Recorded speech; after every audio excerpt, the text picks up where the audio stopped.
ಜಿ5 ಇರುವಾಗ ನೀವು ನಿಮ್ಮ ನೆಚ್ಚಿನ ಶೋಗಳನ್ನ ಎಂದಿಗೂ ಮಿಸ್ ಮಾಡಿಕೊಳ್ಳುವುದಿಲ್ಲ. ಅದು ಸಂಪೂರ್ಣ ಉಚಿತವಾಗಿ. ಮಾನ್ಸ, ನಾನು ಹೇಳಿದಷ್ಟು ನೆನಪಿದೆ ತಾನೆ? ವೇದಾಂತ್ ಈಗ ತಾನೇ ಮನೆಯಿಂದ ಹೊರಟಿದ್ದಾನೆ. ಇನ್ನೇನು 20 ಮಿನಿಟ್ಸಲ್ಲಿ ರೀಚ್ ಆಗ್ತಾನೆ. ನೋನು ಹಾಗೇನಿಲ್ಲ, ನೀನು ಕಾನ್ಫಿಡೆಂಟ್ ಆಗಿ ಮಾತಾಡಬೇಕಷ್ಟೆ. ನೀನು ವೇದಾಂತ್ ಹತ್ರ ಮಾತಾಡುವಾಗ ಸ್ವಲ್ಪ ಎಮೋಷ್ನಲ್ ಆಗಿ ಮಾತಾಡು. ಧ್ರುವನ್ನ ನೀನು ತುಂಬ ಪ್ರೀತಿಸ್ತಾ ಇದೆಯಾ, ಅವನನ್ನು ತುಂಬ ಹಚ್ಕೊಂಡಿದ್ಯಾ ಅಂತ ಅವನಿಗೆ ಕನ್ವಿನ್ಸ್ ಆಗಬೇಕು.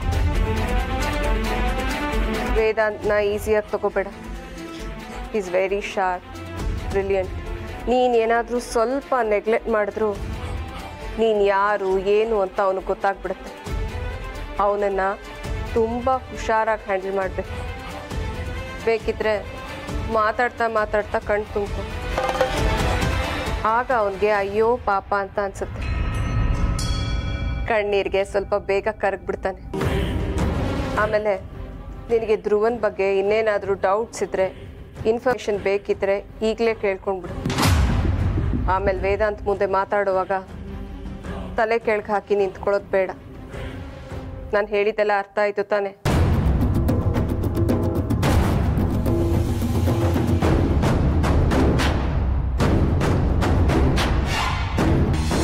ನಾನು ಪಿಂಕ್ ಕಲರ್ ಶರ್ಟ್ ಹಾಕೊಂಡಿರ್ತೇನೆ, ಕೈಯಲ್ಲಿ ವೈಟ್ ಕಲರ್ ಹ್ಯಾಂಡ್ ಕರ್ಚೀಫ್ ಇರುತ್ತೆ. ಅದನ್ನು ಗುರ್ತು ಹಿಡಿದು ಅವಳ ಹತ್ರ ಮಾತಾಡೋದಕ್ಕೆ ಬರ್ತಾಳೆ.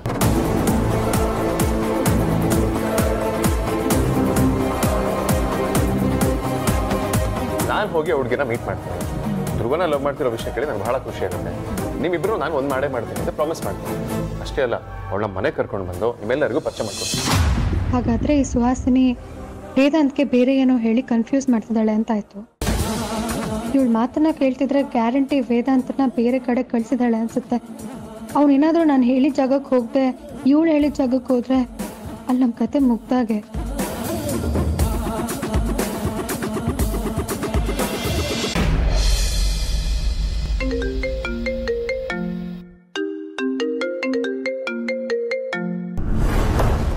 ವೇದಾಂತ್ ಫೋನ್ ಪಿಕ್ ಮಾಡು.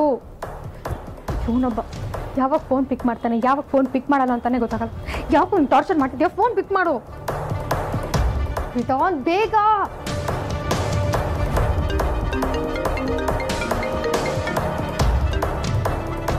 ಬಜಾರಿ, ಮನೆಯಿಂದ ಹೊರಟು 5 ನಿಮಿಷ ಆಗಿಲ್ಲ, ಆಗಲೇ ಫೋನ್ ಮಾಡಿದ್ಯಲ್ಲ. ನೀನು ಏನಾದರೂ ಅಷ್ಟು ಅರ್ಜೆಂಟ್ ಇದ್ರೆ 5 ನಿಮಿಷ ವೆಯ್ಟ್ ಮಾಡು. ಆ ಹುಡುಗಿರೋ ಲೊಕೇಶನ್ ರೀಚ್ ಆಗ್ತೀನಿ. ಮತ್ತೆ ಏನು ಮಾತಾಡಿದೆ, ಏನೇನು ಮಾತಾಡಿದ್ರಿ, ಅವಳೇನು ಅಂದ್ಲು, ನೀನೇನು ಅಂದೆ ಅಂತೀವೆಲ್ಲ ಕೇಳಕ್ಕೆ ಹೋಗ್ಬೇಡ. ಡೀಟೇಲ್ ಆಗಿ ಕಂಪ್ಲೀಟ್ ಆಗಿ ಎಕ್ಸ್ಪ್ಲೇನ್ ಮಾಡ್ತೀನಿ. ಹಲೋ ಹಲೋ ವೇದಾಂತ್, ಒಂದು ನಿಮಿಷ ನನ್ನ ಮಾತು ಕೇಳು.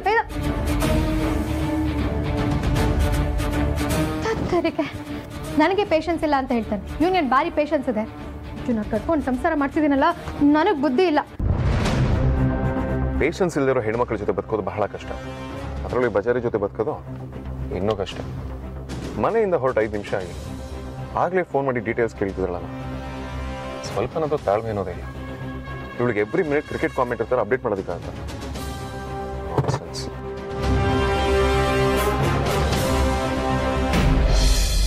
ಐ ಥಿಂಕ್ ಅದಿತಿ ಆಲ್ರೆಡಿ ಅಲ್ಲಿ ರೀಚ್ ಆಗಿರ್ತಾಳೆ.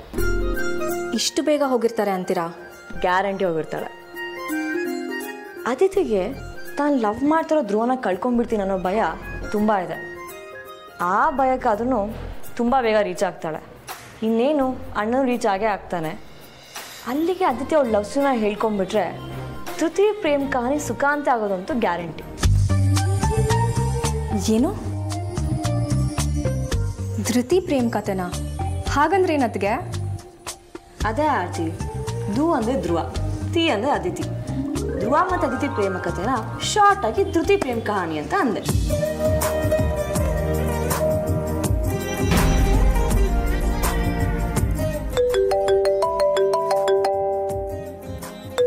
ಅದಕ್ಕೆ ಅಪ್ಪ ಕಾಲ್ ಮಾಡ್ತಿದಾರ.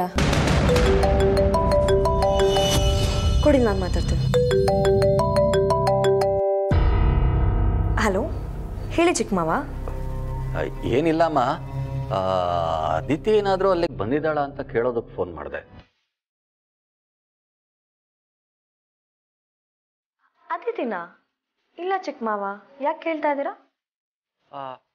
ಪರವಾಗಿಲ್ಲ ಬಿಡು, ನಾನು ಆಮೇಲೆ ಫೋನ್ ಮಾಡ್ತೀನಿ.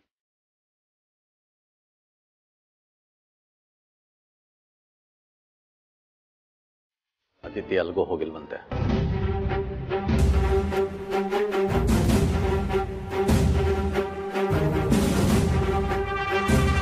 ಅಪ್ಪ ಸಾಮಾನ್ಯವಾಗಿ ಈ ಥರ ಕಾಲ್ ಮಾಡೋದಕ್ಕೆ ಹೋಗೋದಿಲ್ಲ.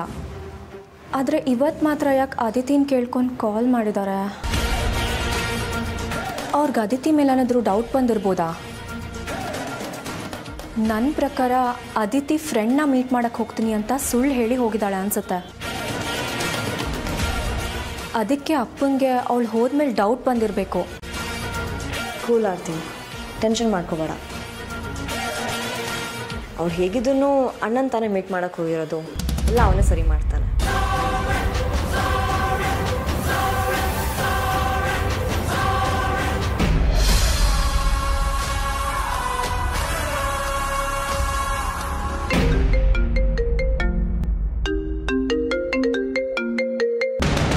ಬಜಾರಿ ಎಷ್ಟೆಲ್ಲ ಹೇಳ್ಬೇಕು ನಿನಗೆ? 5 ನಿಮಿಷಕ್ಕೂ ಫೋನ್ ಮಾಡಿದ್ರೆ ಹೇಗೆ ಹೇಳು? ಗಾಡಿ ಓಡಿಸೋದು ಬೇಡವಾ?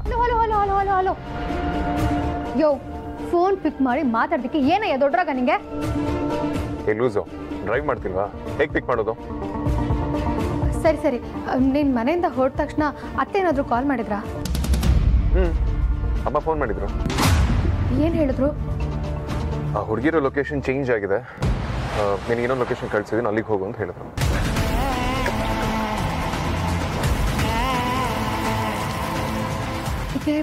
ನನ್ನ ಕೇಸ್ ಕರೆಕ್ಟಾಗಿದೆ. ಸುಹಾಸಿನಿ ವೇದನ್ನ ಬೇರೆ ಲೊಕೇಶನ್ ಕಳಿಸ್ತಾಳೆ. ಏ ಬಜಾರಿ.